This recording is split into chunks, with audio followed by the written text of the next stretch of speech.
नमस्कार दोस्तों, जय मां भारती।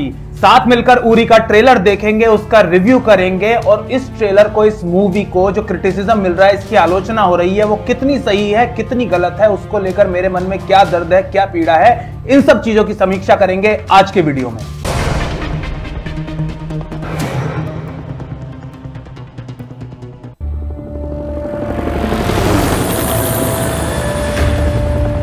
सितंबर 2019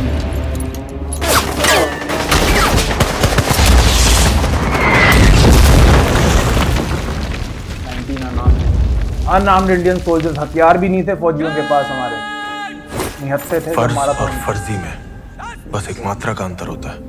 अगर मैं अपने देश, अपने भाइयों के लिए अब नहीं लड़ा, कर्नल राय की बेटी, तो मैं अपनी नजरों में फर्जी बन के रह जाऊंगा। सर, आई प्रॉमिस यू, आप मुझे कहीं भी भेज दीजिए, मैं अपने हर एक सिपाही को जिंदा सही सलामत वापस लाऊंगा।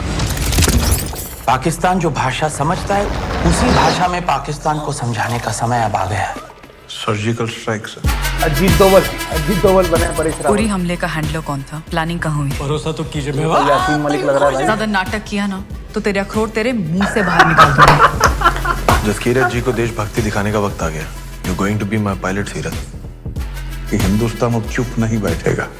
ये नया हिंदुस्तान है, ये अंदर में घुसेगा भी और मारेगा भी। मारेगा भाई, बिल्कुल मारेगा, घर में घुस के मारेगा।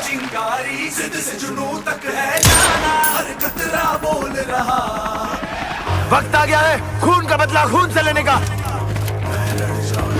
मैं लड़ जाना। दोस्त, इंडियन आर्मी ने ये जंग शुरू नहीं की थी, but we will bloody hell finish it. How is the josh? How is the josh? जय हिंद, जय हिंद।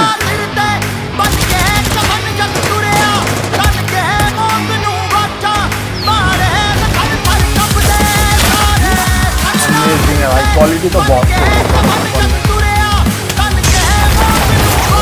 CGI नहीं, रियल लग रहा है मेरे को।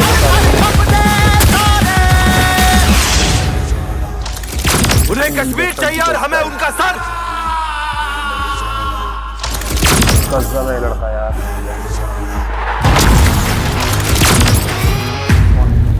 अपनी 72 हूरों को हमारा सलाम बोलना, कहना दावत पर इंतजार करें, आज बहुत सारे मेहमान भेजने वाले हैं। बहुत सही भाई, बहुत सही। ओ भाई, गूज बम्प्स, रोंगटे खड़े हो गए भाई, मजा आ गया। आपको भी आया होगा, आई एम श्योर। तो दोस्तों, ट्रेलर से तो लग रहा है कि मूवी अच्छी ही होगी, क्योंकि प्रोडक्शन क्वालिटी बहुत अच्छी लग रही है, हाई लेवल प्रोडक्शन क्वालिटी लग रही है। एक्शन सीक्वेंसेस जितने हैं वेल कोरियोग्राफ्ड हैं, देखकर लग रहा है कि बजट पे और क्वालिटी पे कोई कॉम्प्रोमाइज नहीं किया गया है, अच्छा पैसा खर्च किया है। और जो एक्शन सीक्वेंसेस थे, मेरे को तो रियल लग रहे थे सारे, एक्सप्लोजन वगैरह। लग नहीं रहा था कि ज्यादा सीजीआई का इस्तेमाल हुआ है, क्योंकि अगर सीजीआई होता है इंडियन मूवीज में तो पता चल जाता है, हॉलीवुड मूवीज में भी सीजीआई पता चल ही जाता है अगर होता है तो। एक्टर्स की बात करें तो एक्टर्स भी सारे अच्छे ही हैं। Vicky Kaushal is one of the finest young talents in India right now. वो अपने आप साबित कर चुका है अपनी पिछली सारी परफॉर्मेंसेस में। तो मसान के बाद ही इस लड़के का फैन हो गया था और उसकी एनर्जी अमेजिंग लग रही है। उसने अब वेट भी गेन किया है, बॉडी बनाई है इस रोल के लिए, आर्मी ऑफिसर लगने के लिए। उसकी एनर्जी अमेजिंग लग रही है, स्पेशली वो वाले सीन में जब वो अपनी टीम को एड्रेस कर रहा है, उनको मोटिवेट कर रहा है और लास्ट में जय हिंद बोलता है। अमेजिंग, आउटस्टैंडिंग, गूज बम्प्स आ जाते हैं जब लास्ट में वो जय हिंद बोलता है। गूज बम्प्स, बहुत अच्छा लग रहा है। परेश रावल जी अजीत दोवल बने हैं, बिल्कुल कॉस्ट्यूम, मेकअप, छोटी छोटी डिटेल्स पे ध्यान दिया गया। परेश रावल जी अच्छी एक्टिंग करते ही हैं, उसके बारे में तो मैं क्या बोलूं, उसमें तो कोई दो राय है ही नहीं। तो मूवी अच्छी होने वाली है, ट्रेलर से तो इतना कम से कम लग ही रहा है। बाकी समय बताएगा जब मूवी रिलीज हो जाएगी। और इसमें वो जो छोटी लड़की वाला सीन है, छोटी लड़की अंतिम संस्कार में खड़ी होकर रो रही है, वो तो एक्चुअल इवेंट से इंस्पायर्ड है, आप सबको पता होगा। या फिर मैं कहूं कि एक अनफॉर्चुनेट इवेंट से इंस्पायर्ड है। आप सबको याद होगा कि 2/9 गोरखा राइफल्स के कर्नल MN राय 2015 में कश्मीर में शहीद हो गए थे। उसके बाद ये वीडियो निकल के आया था, जब उनका अंतिम संस्कार का वीडियो हुआ था, मीडिया ने कवर किया था। तो उनकी बेटी अलका राय, उनकी बच्ची, उनके अंतिम संस्कार में उनको श्रद्धांजलि देते हुए फूट फूट कर रो पड़ी थी। वो जब मैंने देखा था न्यूज में, मेरे को भी रोना आ गया था। और मैं उसको जब भी देखता हूं गुस्सा तो आता ही है, रोना भी आता है, और गुस्सा तो इतना आता है कि कलेजा फूक जाता है, छलनी हो जाता है उस बच्ची को रोते हुए देख के।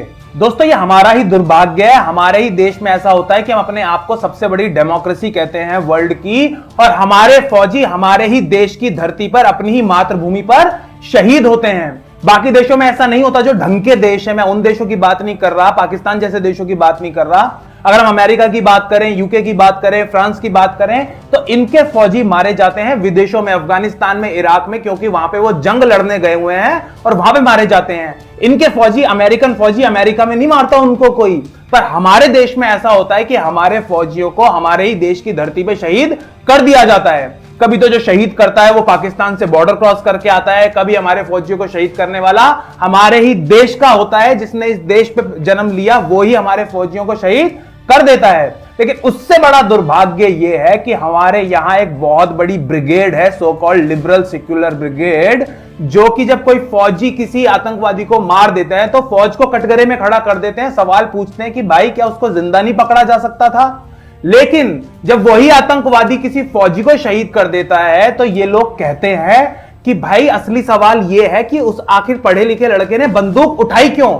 देख रहे हैं दोस्तों आप हिपोक्रेसी, जब कोई फौजी शहीद होता है तब भी उसी की साइड लेते हैं आतंकवादी की, और जब आतंकवादी मारा जाता है तब भी आतंकवादी की साइड लेते हैं, फौजी को कटघरे में खड़े कर देते हैं। इतने बेगैरत बेशरम लोगों से हमारा देश आज की डेट में भरा हुआ है। दोस्तों ये ट्रेलर मैंने YouTube पर पब्लिश होते ही देख लिया था। जब मैंने ट्रेलर पहली बार देखा था तो इसके व्यूज थे मुश्किल से 35,000, तो मैंने ऑलमोस्ट पब्लिश होते ही देख लिया था। जैसे ही ये ट्रेलर मैंने देखा मेरे को अंदेशा हुआ कुछ, और वो अंदेशा बिल्कुल ठीक साबित हुआ। मेरा अंदेशा ये था कि इस ट्रेलर के ऊपर हमारा जो so called liberal secular media है वहां का कोई ना कोई आदमी या औरत आपत्ति जरूर उठाएगा, और ठीक वैसा ही हुआ। इस ट्रेलर के रिलीज होने के बाद द वायर की तान्या झा ने इस ट्रेलर को रिव्यू करते हुए अपनी वेबसाइट पर एक आर्टिकल लिखा, अपना एक पीस लिखा। अपने आर्टिकल में उन्होंने इस मूवी को टॉक्सिक हाइपर नेशनलिज्म बता दिया, यानी कि जहरीला अति राष्ट्रवाद जो कि जहरीला है, जहर बता दिया इस ट्रेलर को। यह है इन लोगों की बेगैरती, बेशर्मी। हां दोस्तों, इंडियन आर्मी के किसी फौजी की शहादत का बदला लेना जहरीला राष्ट्रवाद है, नहीं, जहरीला अति राष्ट्रवाद है, टॉक्सिक हाइपर नेशनलिज्म है। लेकिन जब कोई आतंकवादी मारा जाता है, कोई आतंकवाद की घटना होती है, तब आपने इनके मुंह से नहीं सुना होगा जहरीला आतंकवाद, जहरीला अति आतंकवाद। जब इन लोगों को सांप सूंघ जाता है, कभी आतंकवाद के साथ ये जहरीला शब्द क्यों नहीं जोड़ते? मेरा इन लोगों से प्रश्न है। द वायर का कोई आर्टिकल मेरे को दिखा दीजिए जहां पे इन्होंने आतंकवाद या आतंकवादियों को क्रिटिसाइज किया हो, आप नहीं ढूंढ सकते। दोस्तों इतना बेशरम, इतना हिपोक्रेट मीडिया सिर्फ हमारे ही देश में है, और कहीं ऐसा नहीं होता। अमेरिका में हर साल लगभग 10 फिल्में ऐसी रिलीज होती हैं जिनका टॉपिक आतंकवाद होता है, और हर फिल्म में यही दिखाया जाता है कि यूएस आर्मी कैसे हीरो है, आतंकवाद कैसे विलन है, कैसे US army, navy seals, marines दूसरे देशों में जा जाके आतंकवादियों की बैंड बजा रहे हैं। और उनकी फिल्मों में जो सीन होते हैं, जो लैंग्वेज होती है, उसके मुकाबले तो हमारे यहां बहुत लीनियंसी बरती जाती है, बहुत सॉफ्ट लैंग्वेज होती है। उसके बावजूद भी वहां पर कोई भी उन फिल्मों को जहरीले राष्ट्रवाद की संज्ञा नहीं देता।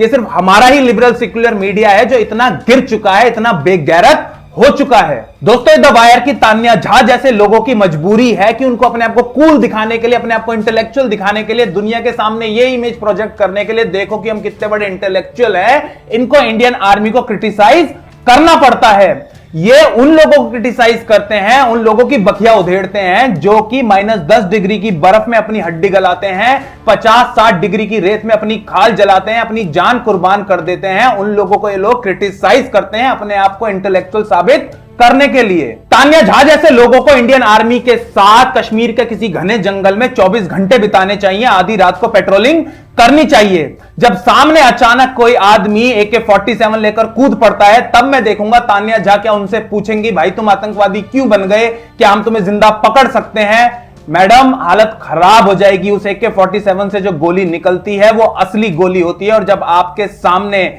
आपकी आंखों के बीच में कोई AK-47 की नली लेके खड़ा होता है ना, तब आपके दिमाग में ये सवाल नहीं आते। आप अपने AC ऑफिस में बैठकर पूरे आराम से, बिना किसी आतंकवादी हमले के डर से कि भाई हमारे ऑफिस को बम से उड़ा देगा, बिना किसी डर के इंडियन आर्मी को क्रिटिसाइज कर सकें, इसलिए इंडियन आर्मी अपने परिवार से दूर रहकर 24 घंटे हर सेकंड अपनी अपनी हड्डियां गलाती है, जिससे कि आप अपने एसी ऑफिस में बैठ के उनकी धज्जियां उड़ा सकें। दोस्तों बॉटम लाइन यह है, परेशान करने वाली बात यह है कि इन लोगों को एक ऐसी फिल्म से परेशानी है जिसमें इंडियन आर्मी को हीरो दिखाया गया है और आतंकवादियों को विलन, वो भी वो आतंकवादी जो पाकिस्तान से बॉर्डर क्रॉस करके आए थे और हमारे निहत्थे फौजियों को नींद में शहीद करके चले गए थे। ऐसी फिल्म को ये लोग जहरीले राष्ट्रवाद की संज्ञा दे रहे हैं। वहीं अगर अनुराग कश्यप कल को मान लीजिए एक ऐसी फिल्म बना दे जिसमें वो किसी आतंकवादी के हालातों को एनालाइज करे, समीक्षा करे, ये बताने की कोशिश करे कि कैसे एक जवान लड़का अपने हालातों से मजबूर होकर बंदूक उठा लेता है, आतंकवादी बन जाता है,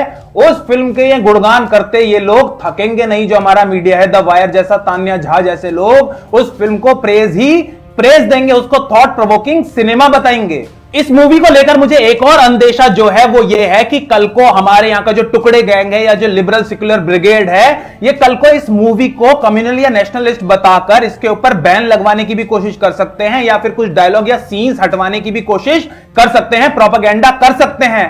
कल को अगर ऐसा हुआ तो आपको आश्चर्यचकित नहीं होना चाहिए, और अगर ऐसा हुआ तो हम लोगों को अपना पूरा सपोर्ट इस मूवी के लिए देना होगा। हमें इसके लिए पूरा अभियान चलाना होगा। इस मूवी को बिना किसी काट छाट के पूरे एक सिंगल पीस में, बिना एक एडिट के रिलीज करवाना होगा। मेरी आप लोगों से प्रार्थना है कि इस ट्रेलर को अपने सर्कल्स में, अपने ग्रुप्स में, ऑनलाइन ग्रुप्स में, पेजेस में ज्यादा से ज्यादा शेयर कीजिए। यह बहुत जरूरी है कि पूरी दुनिया इस फिल्म को देखे, आज इस ट्रेलर को देखे और कल इस फिल्म को देखे पूरी दुनिया। यह बात बहुत ज्यादा जरूरी है।